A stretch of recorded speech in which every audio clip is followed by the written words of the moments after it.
मेनका बहू, चारों तरफ चप्पा चप्पा छान मारो, हमें बताओ। रेक्स बहू, तुम इधर देखो। देखो। जी दादी, रेक्स जी ने चुनरी गवाई है। मैं ढूंढ कर निकालूंगी दादी, देख लेना, मैं ढूंढ लूंगी।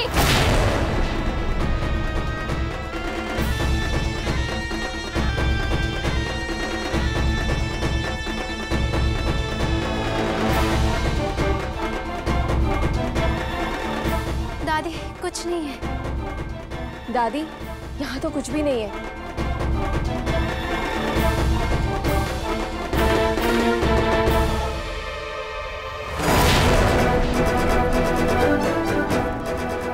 तुम्हें दिखाई नहीं दे रहा? तुम्हारी आंखों पे पर्दा पड़ा हुआ है। देखो देखो उस बक्से में क्या चमक रहा है।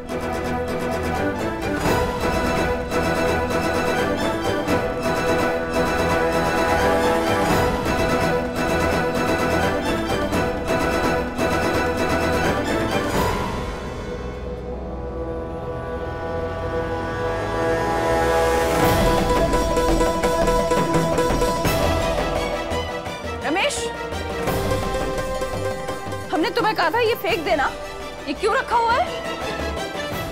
माँ जी, वो सजावट का सामान तो रमेश अपने गांव ले जाने के लिए रखा हुआ है, जो आपने फेंकने को कहा था। चलो।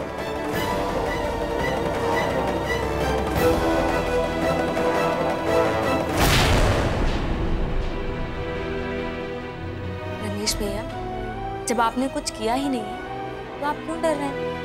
अब शरद के कमरे की तलाशी लेनी है। नहीं भाभी, आज आप कुछ नहीं बोले, और आप ही ने कहा ना, जब हम गलत हैं ही नहीं तो किस बात से डरना। करने दो तलाशी।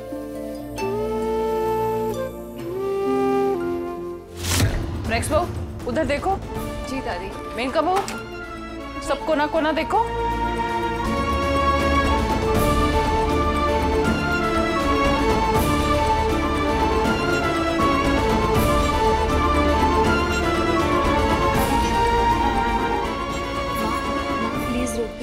माँ, ये सब क्या हो रहा है?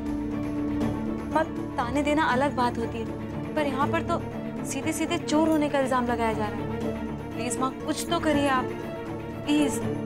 पता है बेटा, पर अगर मैंने शरद की तरफदारी की तो सब यही कहेंगे कि मैं अपने मायके वालों का पक्ष ले रही हूँ। माँ, पर आप तो घर की बड़ी है ना, आप नहीं बोलेंगी तो और कौन बोलेगा? और हम सब जानते हैं कि शरद भैया चोर नहीं है। प्लीज माँ, कुछ तो करिए। नहीं, दादी वहां पे भी नहीं है चुनरी। आखिर ये चुनरी गई कहाँ?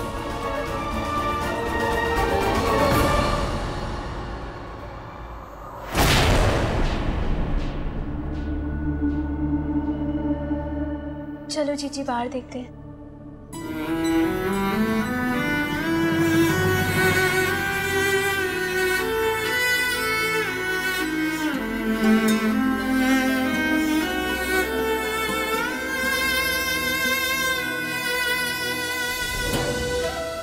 थैंक यू स्वान, दादी के सामने चुप रहने के लिए, वरना तुम जितने सवाल उठाती दादी शरद की उतनी ही इंसल्ट करती। अगर तुम्हें शरद भैया की इतनी फिक्र है तो कुछ बोले क्यों नहीं दादी को?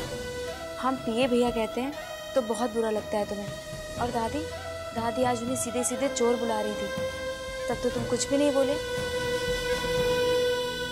हम भी तो उनके लिए बाहर वाले हैं ना, अगर वो हमारे ऊपर इल्जाम लगाएंगी तब भी तुम कुछ नहीं बोलोगे ना?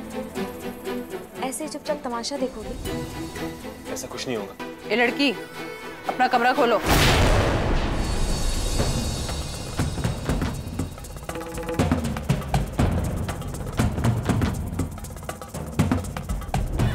बड़ी ललचाई हुई नजरों से देख रही थी ना उस चुनरी को। हमने तुम्हें पूजा में नहीं बैठने दिया, इसलिए चुनरी चुरा ली।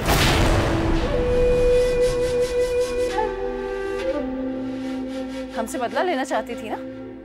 चलो दिखाओ हमें अपना कमरा।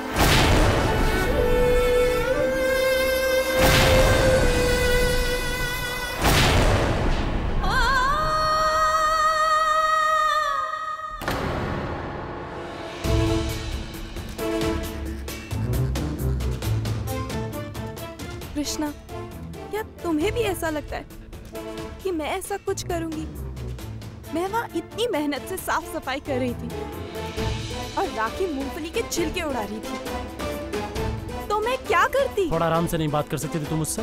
क्या चिल्लाना जरूरी था? अच्छा लगता है ऐसे? बच्ची है वो। बच्ची? एक तरफ माँ जी शादी के रिश्ते देख रही है उसके लिए, और तुम उसे बच्ची समझते हो? कृष्णा प्लीज समझाओ उसे। उसको समझाने की बजाय ऐसा नहीं हो सकता कि थोड़ा तुम समझ जाओ? थोड़ा एडजस्ट नहीं कर सकती तुम? मैं क्या करूं? मैं क्या करूं तुम ही बताओ। जो बोलोगे वही करूंगी। क्या करूं कि सब लोग खुश रहे यहाँ? तुमने साड़ी कही, मैंने पहन ली। अब तुम बोलोगे ना कि व्रत रख लो, तो मैं वो भी रख लूंगी। हाँ, ताकि शाम तक तुम्हारा बीपी लो हो जाए और एक और नई मुसीबत खड़ी हो जाए, है ना? मुसीबत? तो अब तुम्हें मैं मुसीबत लगने लगी। सौम्या बस करो ये सब फालतू बातें और चल के माफी मांग लो माँ से। माफी? किस बात की माफी? तुमने ही कहा है ना तुम कुछ भी कर सकती हो हमारे लिए, तो माफी नहीं मांग सकती? बोलो, मांगोगी माफी?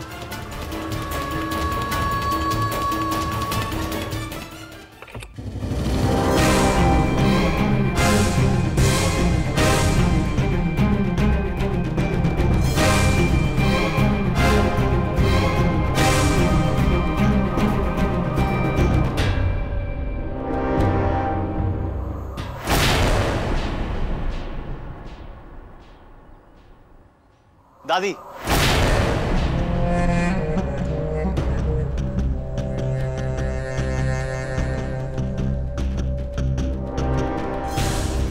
रुक जाइए।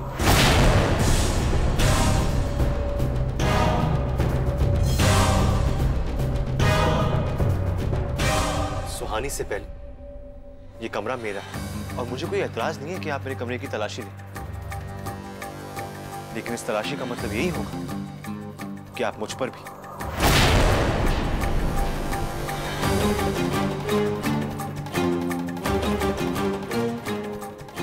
ठीक है, ठीक है।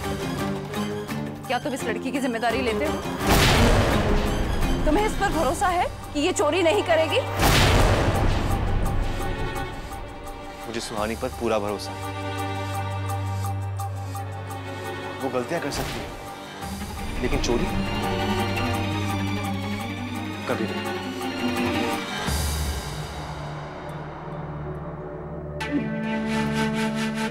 माँ जी, ऐसे भी चुन्नी कहाँ ढूंढेंगे? वैसे भी माँ की पूजा के लिए श्रद्धा भाव होना चाहिए। हम दूसरी चुन्नी बनवा लेंगे। प्रतिभा, वो माता की चुनरी है और उसका खोना अपशगुन होता है। जब घर में वो चुनरी नहीं है तो किसी बाहर वाले ने ली होगी ना, पता तो चले कि कहीं कहाँ।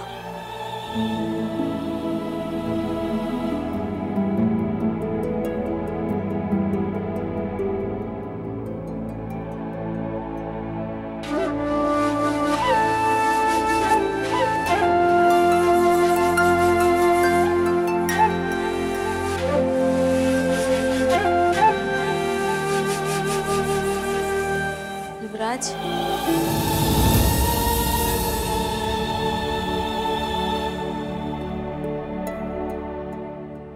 Thank you.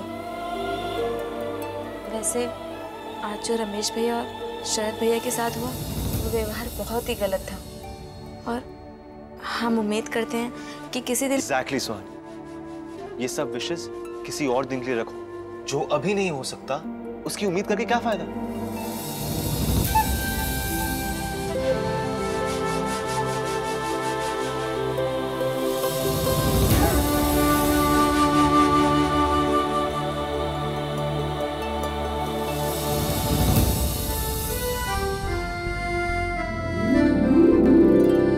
अरे वाह भावना, सजावट तो तूने बहुत अच्छी की है। अब माता जी की मूर्ति को स्थापित कर दे और माता जी को चुनरी उड़ा दे। नहीं माँ, ये काम हमेशा आप दोनों ही बड़े धूमधाम से करते आए हैं। इस बार भी आप लोग ही करेंगे। अगर धूमधाम से ही करनी है तो एक काम करते हैं, सुहानी और उसके ससुराल वालों को भी बुला लेते हैं, फिर अच्छे से और पूरे विधि विधान से मूर्ति की स्थापना करेंगे। क्या कहती हो? ये तो बहुत अच्छी बात है। दोनों बेटियां होंगी, उनके ससुराल वाले होंगे, ऋषि बेटा, तुम भी अपने माँ बाबूजी को बुला लेना। नहीं माता जी, वो सब लोग तो चित्रकूट गए हुए हैं। कोई बात नहीं बेटा, तुम एक काम करो, भावना की मदद करो। हम सुहानी को फोन करके आते हैं। हाँ ठीक। हम भी नाश्ता और शरबत तैयार कर देते हैं। अच्छा हाँ, तब तक मैं वो चीनी मिट्टी वाले कप प्याले निकाल देती हूँ चाय देने के लिए। ठीक है।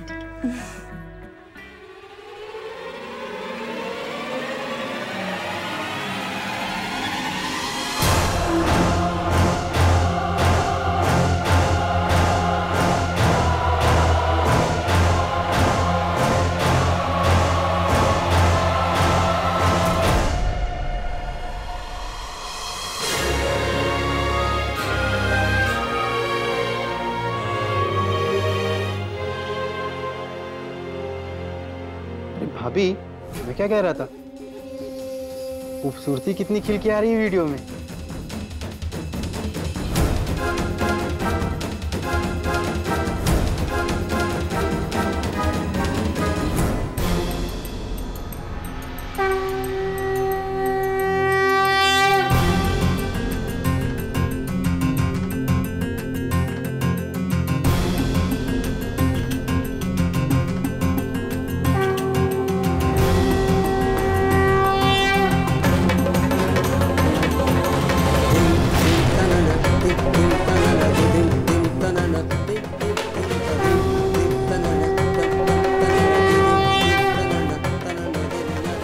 सबसे कह दो कि भावना ने तुम्हारा फोन तोड़ दिया, ताकि मैं भी सबसे कह पाऊं कि मैंने तुम्हारा फोन क्यों तोड़ा। आज तक मैं चुप बैठी, लेकिन अब नहीं बैठूंगी। आज मैं तुम्हें वक्त देती हूँ।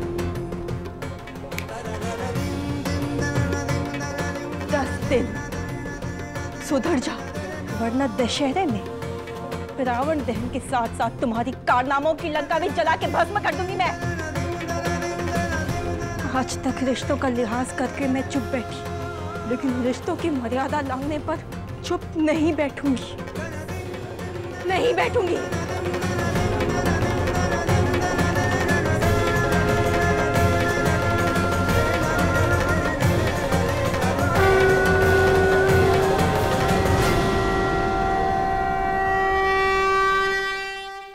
हाथी घोड़ा पाल की बर्थडे कन्हैया लाल की आज शाम 6:10 पर स्टार प्लस पर।